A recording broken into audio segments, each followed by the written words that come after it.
जानी है महारानी जी, वो मैं नहीं मंथरा, तुम जाकर भरत को सीधा मेरे पास लेकर आओ। हाल आज मैं स्वयं सजाऊंगी। जाती हूँ, जो आज्ञा महारानी जी। अभी भरत को लेकर गई और आई।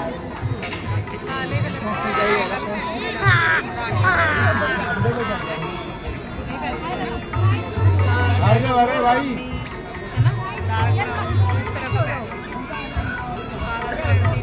माँ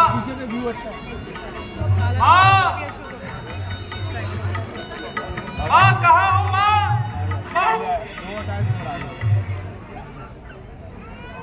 माँ ये कैसे वस्त्र पहने हैं तुमने? आपके आभूषण कहाँ है माँ? और आपकी मांग में सिंदूर क्यों नहीं है? बोलो माँ, ये सारा राजमहल सूना क्यों पड़ा है? माँ आप मौन क्यों है माँ? माँ आपकी चुप्पी मेरी अधीरता को बढ़ा रही है। भरत, इस संसार में प्राणी मात्र जन्म लेता है और अपने कार्य पूर्ण करके मृत्यु के अधीन हो जाता है। अर्थात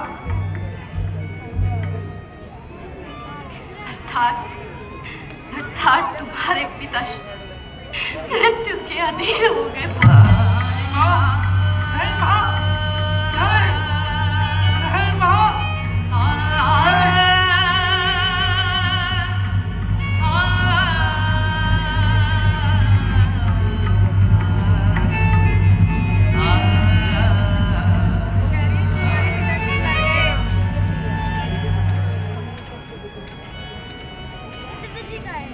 नहीं माँ, ऐसा नहीं हो सकता। वह हम सबको छोड़कर नहीं जा सकते। माँ ऐसा कैसे हो सकता है? मैंने तो सोचा था कि पिताजी को प्रणाम कर कर उनको अपने सीने से लगाऊंगा। मुझे मिले बिना हमें छोड़कर नहीं जा सकते माँ। करंट है खंबे में। हाँ, वो मुझसे कितना प्यार करते थे। क्या छोड़ी दे। नहीं माँ, हमको अवश्य ही कोई धोखा हुआ है। माँ, आपको अवश्य ही कोई धोखा हुआ है। मैं अभी भीतर देख कर आता हूँ। पिताजी,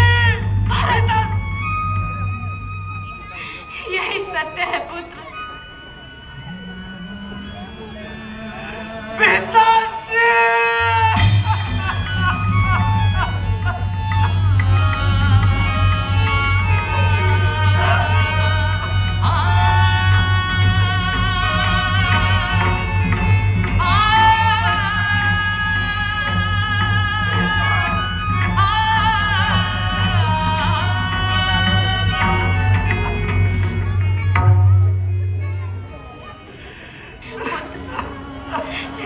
विलाप मत करो पुत्र।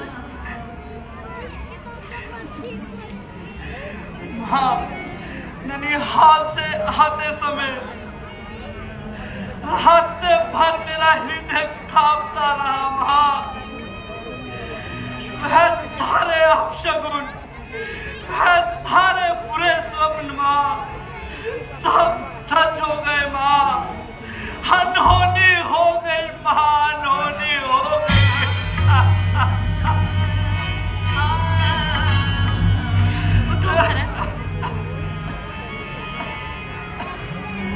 शोक का त्याग करो पुत्र। इस अटक सत्य में तुम्हें ये स्वीकार करना ही होगा।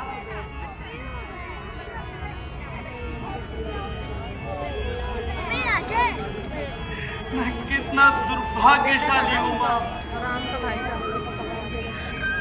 पिता के अंतिम समय में उनके दर्शन तक ना कर पाया। माँ, उन्होंने मुझे याद तो किया होगा। मेरे लिए कोई संदेश तो दिया होगा ना माँ? बोलो ना माँ, कुछ तो कहा होगा ना उन्होंने मेरे लिए? नहीं भरत, केवल राम को पुकारा और उसी को ही याद किया। भैया भैया राम को पुकारा? हाँ। तो क्या भैया राम भी उनके समीप ना थे? नहीं। माता जानकी, लक्ष्मण, कोई तो उनके समीप होगा। कोई भी उनके समीप न था। केवल कौशल्या और सुमित्रा ही उनके समीप थे। माता, भैया राम, माता जानकी व लक्ष्मण कहाँ थे? वन में। वन में? परंतु वन में क्यों माँ?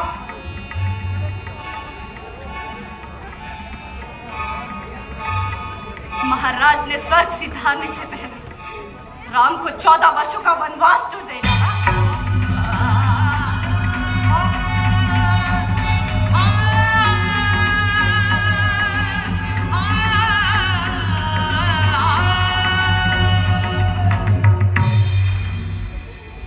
नहीं माँ, ऐसा नहीं हो सकता। ऐसा दंड तो किसी भयंकर अपराधी को दिया जाता हो। मेरे भैया राम तो सत्य धर्म आत्मा की मूर्त है माँ। उन्हें यह दंड क्यों दिया गया माँ? क्या दोष था उनका? किसी का कोई दोष न था। केवल अपने वचनों का पालन करने के लिए उन्होंने राम को वनवास दे डाला। वचन? कैसा वचन माँ? और किसको दिया था यह वचन? मुझे। आपको क्या वचन दिया था माँ? भरत, ये एक लंबी कहानी है पुत्र। तुम ननिहाल से आकर काफी थक चुके होंगे। अभी विश्राम करो पुत्र। अभी तुम्हें बहुत से कर्तव्यों का पालन करना है पुत्र। अपने पिता का अंतिम संस्कार जो करना है, और अयोध्या का राज भी तो तुम्हें ही संभालना है पुत्र। एक राजा को यूं दासों की भांति रोना शोभा नहीं देता है पुत्र। भरत, ये आंसू बहाने का समय नहीं है पुत्र। पीछे बैठे। हाँ माँ, सत्य कहा तुमने। यह समय आंसू बहाने का नहीं। मुझे तो ऐसा प्रतीत होता है कि जैसे इस पूरे राजमहल में कोई षड्यंत्र रचा गया हो।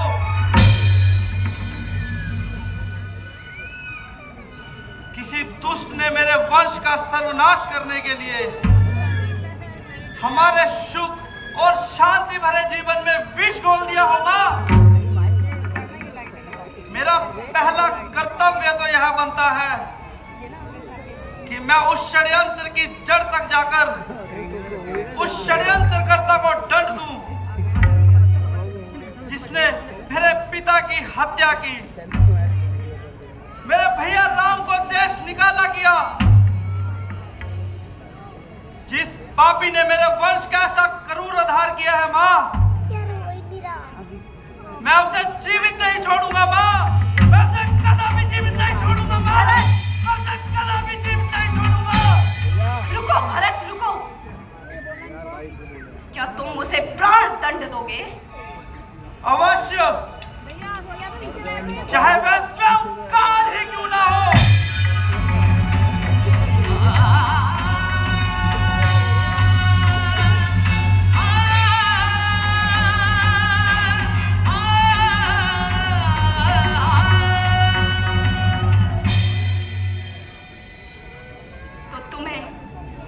दंड मुझे देना होगा, मुझे।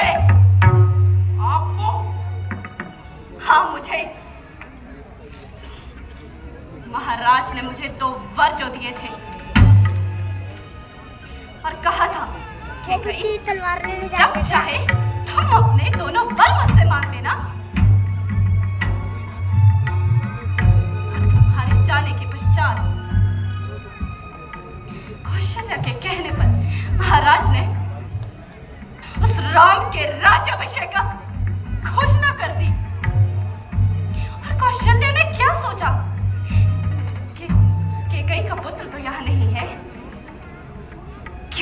अपने राम को राजा बना दूं, किंतु मैंने ऐसा होने ना दिया।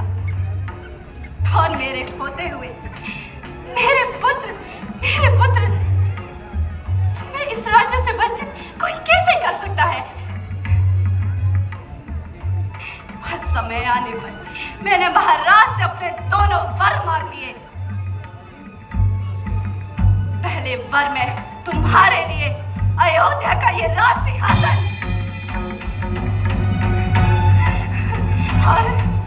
और दूसरे वर में उस राम के लिए 14 वर्षों का वनवास दे डाला मैंने, वनवास दे डाला।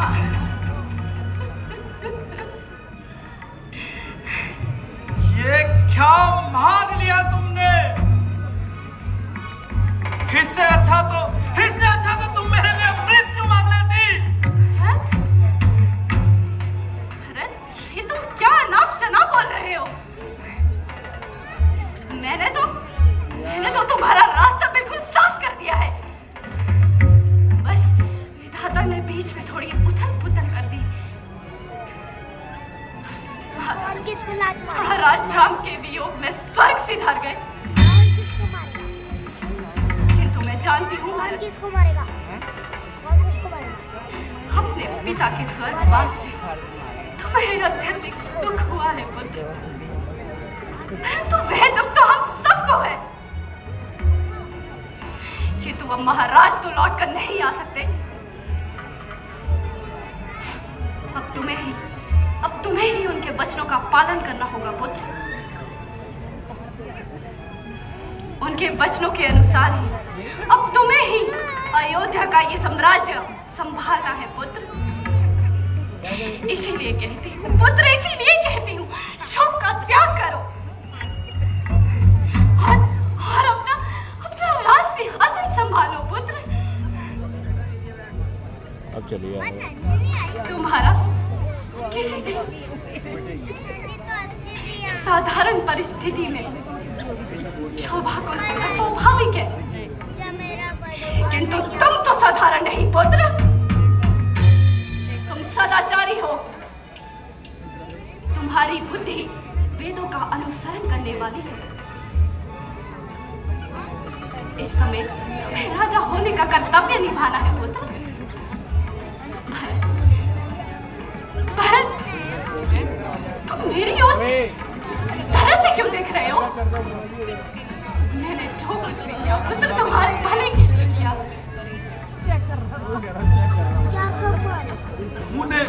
तूने मेरा भला नहीं किया, तूने मेरा सर्वनाश कर दिया है।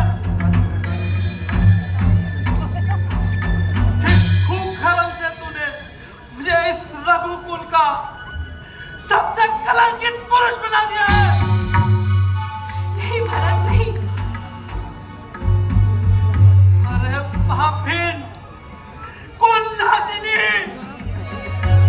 इससे अच्छा तो यह होता कि जिस दिन मेरा जन्म हुआ था उसी दिन इन अपने हाथों से मेरा गला तोड़ देती।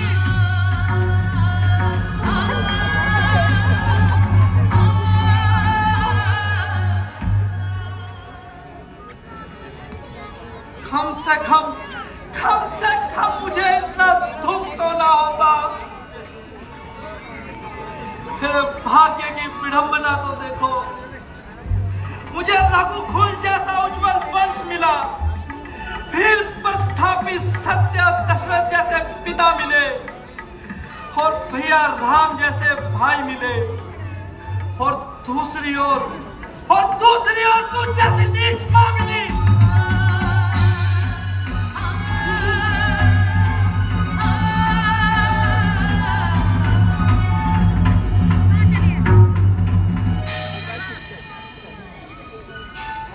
तो हो पुत्र, मैंने ये सब तुम्हारे भले के लिए किया है। मेरा भला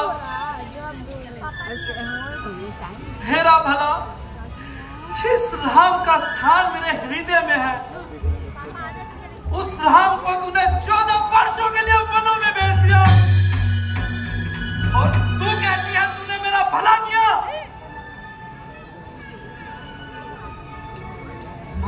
जानकी ने हमेशा अपना मात्र प्रेम हम पर निशावर किया। उस माता जानकी को तूने 14 वर्षों के लिए वनों में भेज दिया और तू कहती है तूने मेरा भला किया। अरे पूरा समय आने पर तो परछाई भी अपना साथ छोड़ देती है, पर लक्ष्मण जैसे भाई ने भैया राम का स्थान कभी ना छोड़ा। उस जैसे अनुज को भी तूने वनों में भेज दिया और तू कहती है तूने मेरा भला किया है। अरे तू भली प्रकार से जानती थी कि पिताजी भैया राम का ये वियोग ना सह पाएंगे। ये जानते हुए भी तूने उन्हें वनों में भेज दिया और तू कहती है तूने मेरा भला किया।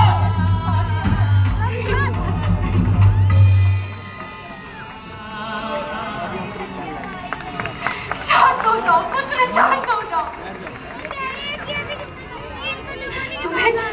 तुम्हें आभास भी है कि तुम क्या कह रहे हो? आभास जिस भैया राम को तूने अरे बाल अवस्था से पाला, अपने हाथों से खिलाया, अपना मात्र प्रेम हमेशा उन पर नौशावर किया, स्कूल जाना वैसे जब कभी भी वह